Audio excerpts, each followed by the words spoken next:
अस्सलाम वालेकुम वरहमतुल्लाहि वबरकातुहू।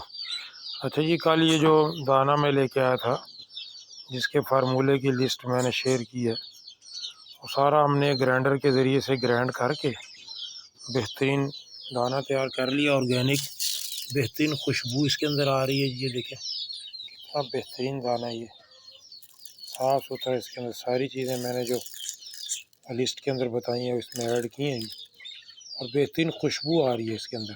तो बाज़ारी फीड में से स्मेल आती है, वो भी नहीं आ रही। बेहतरीन। अब इसे हम सेव कर लेंगे। तकरीबन 23.5 किलो ये तैयार हुआ जी, और 140-45 रुपये हमें ये पड़ गया। अभी मुर्गियों को डाला जी, वो खाने के लिए आ रही हैं आहिस्ता आहिस्ता। वो देखें